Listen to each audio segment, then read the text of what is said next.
do you want from me? I'm just blood and flesh and bones. I'm not an answer. Welcome to Mildly Entertaining at UNCW, the show where the Office of Military Affairs keeps you mildly entertained and more or less up to date on what's going on at UNCW. Your hosts are Joanna DeMott, the Military Liaison and Program Coordinator, and Melanie Nelson, the Military Student Services Specialist.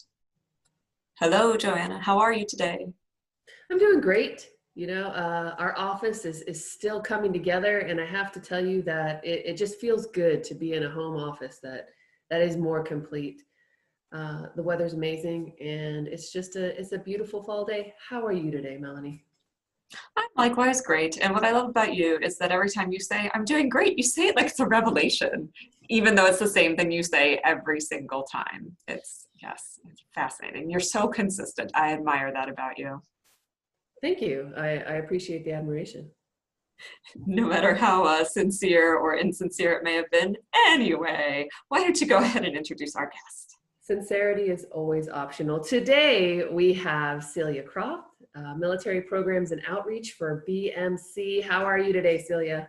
I am great. Thank you so much for having me today. We are excited to chat with you. We met a little bit kind of on LinkedIn, and with these virtual events that I tell people to go to, your network just grows, and I got to meet you that way. And I see that you are not working in an office. What is your work situation now, and how has it changed since this pandemic started, or has it? Yeah, of course. So back in March, our office completely shut down. Everyone was working remotely from March until about the end of June. And then starting in July, what we've done is we've split the office into two groups, and we rotate weeks. So 1 week I'm in the office, and then 1 week I'm home. And we've been doing that since about the middle of the summer. And at this point, that's kind of our regular cadence. We don't really know when or if we're all going to be back in the office together at one point in the future. I really like that. 1 week in, 1 week out, and it gives you a chance to experience both and catch up with your colleagues, but then have that work at home time too. What a benefit. Melanie has some really interesting questions. I love Melanie's first question, so I'm just going to turn you right over to her. Perfect. Okay, so 1 week on, 1 week off. What we need to know is what your snacking situation looks like with the 1 week on, 1 week off, right? You have a cadence. I assume you have a cadence for your snacking life as well, and this is very important. It's foundational to our whole show. So tell me about your snacking habits. So during really the kind of the heart of quarantine, the snacking habits were hard and fierce, and my husband and I gained like 10 pounds because of it. But once the gyms reopened, we've actually kind of cut back on our snacking, and we've been able to kind of maintain our healthy lifestyle because it was getting out of control for a minute. I mean, anything and everything that it was just out of boredom, I think. We just didn't, we couldn't go anywhere, couldn't do anything, and we were just kind of stuck at home. But thankfully we've kind of snapped out of that because it got serious for a minute.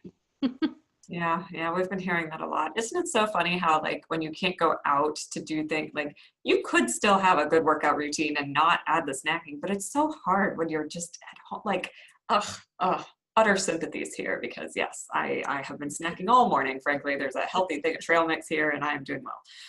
Okay, so that's your snacking routine. Thank you for sharing that. Is it different now that like when you're back in for a week and then compared to when you're back at home for a week? Not really. My husband and I are really good about meal prepping for the week, so that's usually how we spend our Sundays.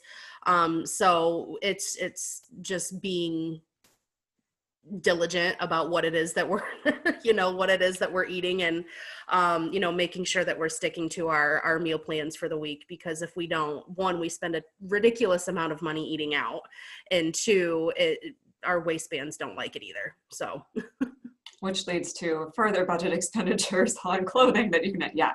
Listen to that, college students. I'm just saying meal planning, meal prepping is the way to go. Okay. So now that we've established that, let's go back to your college days. What was your college experience like? And just take us through kind of the evolution from when you first started college to where you are now professionally. Yeah, so I had a pretty non-traditional experience. I did go to college right out of high school. I went to a community college, lived at home. At that point, I decided that working and living on my own was more important. I didn't want to live under my parents' roof anymore. I was, 18, 19 years old. I thought I had the world figured out. And so I decided to stop going to school after my first year. And I started working full time in retail, did that for about 2 more years. And then I started to really get burnt out of the retail hours. I mean, you're all over the place. It's 7 days a week, essentially making minimum wage at that time. It just really, I was going nowhere quick, to be honest with you. So I decided, my mom at the time worked for an organization, a healthcare company, where they did professional staffing of nurses. So she brought me in to essentially be like an office manager, kind of run, ordering supplies, making sure everyone had what they needed, did a little bit of scheduling.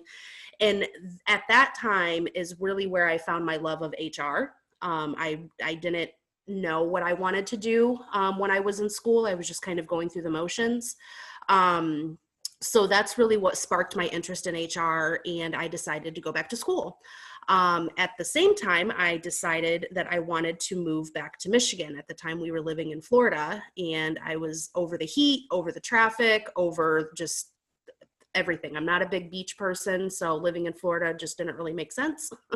So moved back to Michigan. I started working with a similar organization in healthcare staffing, and that's when I decided to go back to school. So I did my entire undergraduate degree online while I worked full time, and I ended up with my bachelor's in human resources management, and that's really what's kind of led me to where I'm at now.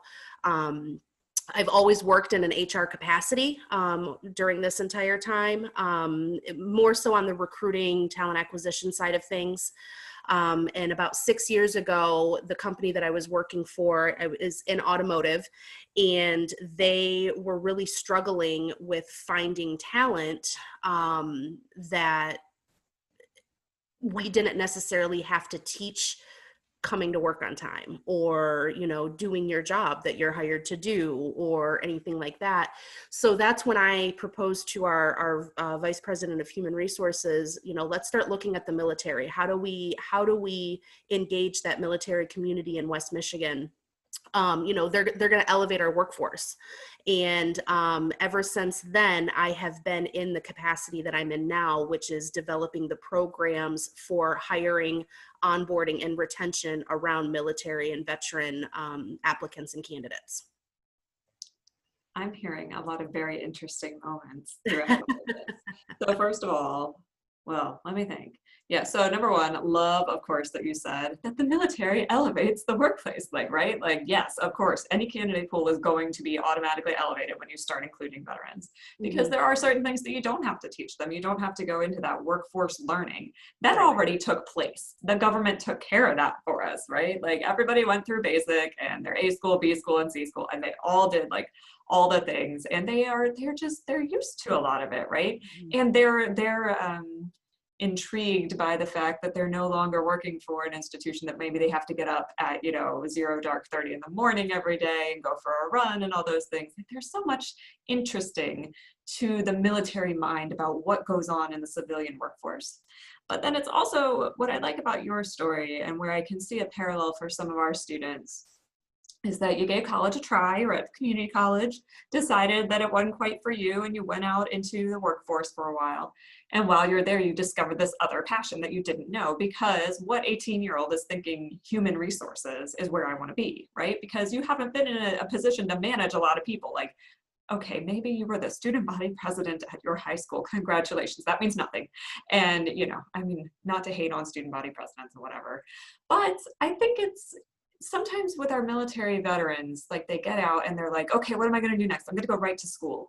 And some of them, I actually think, need to take a break and go hang out in the workforce for a while. Like, you've already had that training, you could go see what it's like. And while you're there, poke around and ask some questions and find that thing that is interesting to you. Because when you go to college, yes, it's a great opportunity to learn about those things, but you got to be taking kind of the right set of classes, right? And sampling a lot of different things. And that starts to feel kind of pointless after a while if you're not finding that one thing that sparks your interest. Right. Yeah. And HR honestly wasn't even a blimp on my radar when I was in high school. I didn't even know what human resources was. I didn't know the concept of human resources. It was never really taught to us in school or anything like that. So yeah, it definitely completely changed my professional outlook and career. Yeah, work experience can do that. And again, like, I understand why someone would want to go right into college after leaving the military because you got the GI Bill, but maybe save that GI Bill for just a year or two, even 18 months, just to go explore some other things and learn a little bit more about the work world and what you like and what you don't like. And then that can push you in the right direction. Now, it's not going to work that way for everybody. There are some people who really know what they want to do, and great, we want you here. Come to UNCW, right? So yeah, I really like that your story incorporates that, because sometimes, you know, we can start to think, oh my gosh, I'm such a failure because I didn't figure out what I wanted to be doing yet, and college isn't, like, it's just not working for me, and whatever reason. Well, there's always another option, and you can take that non-traditional path where you weave in and out. I mean, most adults do these days. So thank you so much for sharing your story with us. I'm going to hand you back to Joanna because she is chomping at the bit to ask you some more questions. Yes, absolutely, chomping at the bit. So what I'm hearing about your job now is that you're going out and you're finding military talent for BMC. Is that correct? That is correct. Yep. Wonderful. What is your favorite part about what you do? Oh my goodness. So I am a people person, and I love meeting new people. I love hearing their stories and really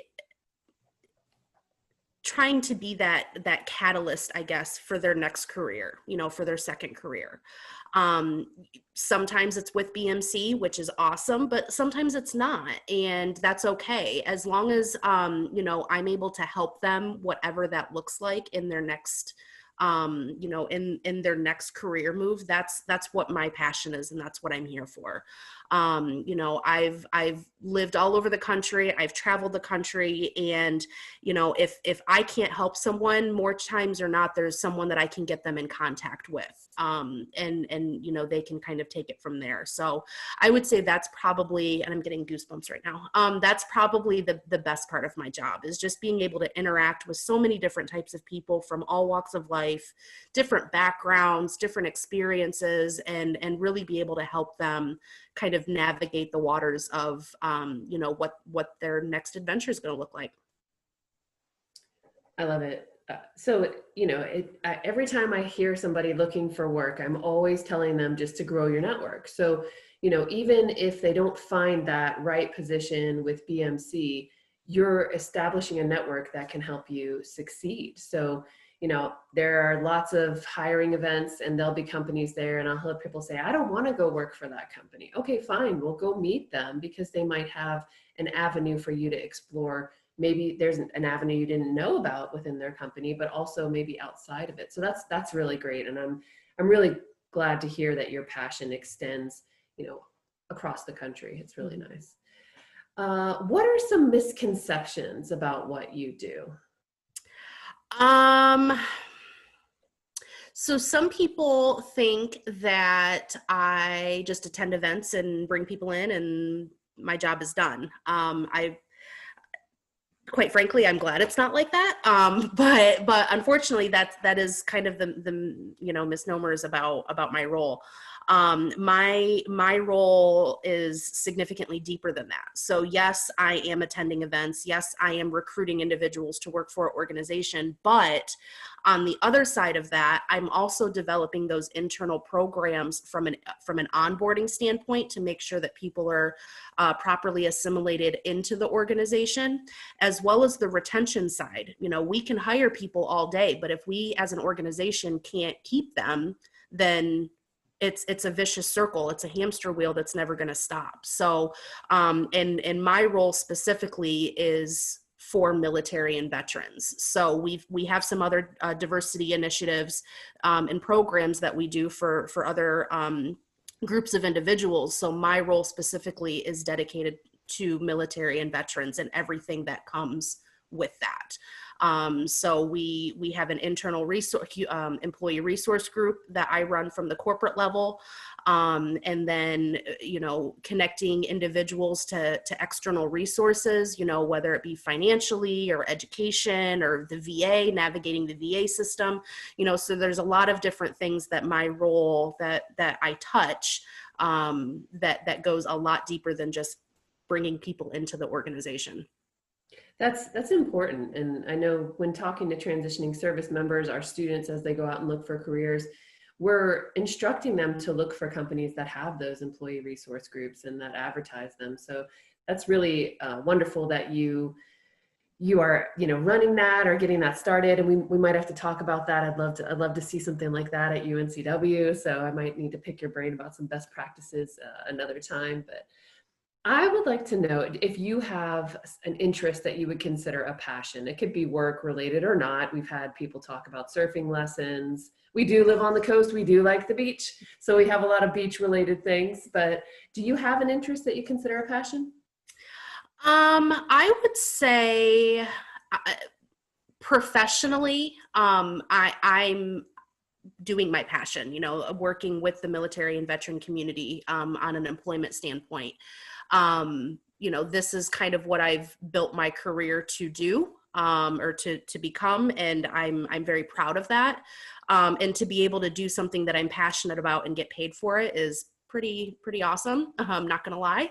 And then outside of work, personally, my husband and I are really big into CrossFit and camping. So we are actually in the process right now of looking for a new camper so that we can take ourselves and our two pups across the mountains and down to the beach and, wherever we'd like to go. So I love it. CrossFit and camping. That's really cool. What is your military affiliation? Yeah, so I never personally served, but my family goes back 4 generations of serving in the military. So my father and my stepfather both served. One was in the Army and one was in the Navy. My aunts and uncles all served between the Marines and the Navy. And then my brothers, I have 2 brothers, one was in the Army and one was in the Navy. So I'm the only one in my family that didn't serve, but this is definitely my way of giving back. I've built my career around giving back to the military and veteran community. And what an important way to do that, to help with that really difficult transition period. Mm-hmm. Is there anything you'd like our listeners to know that we haven't mentioned? Just if they get a chance, visit BMC's careers page. We've got opportunities all over the state of North Carolina and beyond. We have 150 locations in 18 states. And we are actually going through a merger at the moment with Builders First Source. So that footprint is actually going to be tripling in size, and we'll have a footprint in over 42 states. So check out our careers page at buildwithbmc.com/careers. And then there is a dedicated military page on our careers page, so that you can take a look at some of the initiatives and things that we've got going on as it relates to military and veteran employment. And for our students, our military affiliated students, you should be seeing a link directly to that military careers page coming out here soon. So check your email. Thank you so much for coming on with us today, Celia. Of course. Thank you so much for having me. It was great to finally meet both of you. It was great to meet you too. Thanks for coming by. And this has been an episode of Mildly Entertaining at UNCW, and we will see you on the internet. Thank you for listening to Mildly Entertaining. Our intro music comes from the band Blue Turnip and their song, What Do You Want From Me? You can find their EP, Songs from the Root Cellar, on Bandcamp, iTunes, Amazon, and Spotify. For more information, you can go to blueturnipmusic.com.